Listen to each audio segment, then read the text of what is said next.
আচ্ছা, ওয়াইল্ড বান্দরবান প্রচুর পাহাড়, পাহাড়ের ঘনত্ব এত বেশি যে আপনাকে মুগ্ধ করতে বাধ্য। এবং এটা যে বান্দরবান বলা হয়, এটার মূল কারণ হচ্ছে এটা আসলে যথেষ্ট ওয়াইল্ড। আমরা যে পাহাড়ের রেঞ্জটা দেখালাম এটা চিম্বুং রেঞ্জের পাহাড়, এবং বাংলাদেশের অফিসিয়ালি উঁচু উঁচু যে চূড়াগুলো প্রত্যেকটা এই রেঞ্জে অবস্থিত।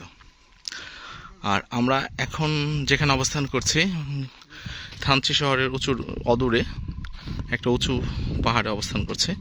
এখানে যে জুম ঘরটা দেখতে পাচ্ছেন, এই জুম ঘরে আমরা এখন থেকে আগামীকাল দুপুর পর্যন্ত জুম ঘরে অবস্থান করব। এই যে চারপাশে এটা হচ্ছে জুমের বাগান। এখন জুম চাষ করার জন্য এটা মাটিটাকে উপযোগী করে গড়ে তোলা হচ্ছে। এখানে এই যে আমাদের পাহাড়িরা, উপজাতিরা, তারা এইসব পাহাড়গুলোতে জুম চাষ করে এবং কাজ বাজ শেষে এখানে বিশ্রাম গ্রহণ করে। তো আমাদের যে গাইড জয়ের তত্ত্বাবধানে আমরা এই জুম ঘরটা সে রেডি করেছে আমাদের থাকার জন্য। আজকে রাত আমরা এখানে থাকবো।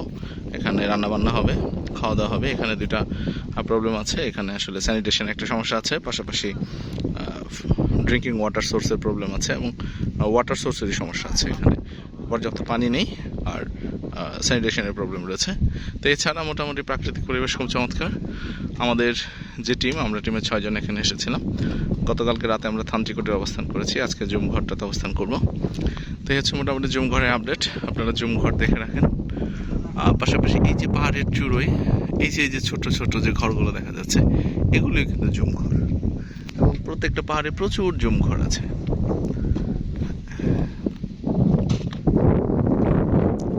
আমাদের জুম ঘরটা এটা।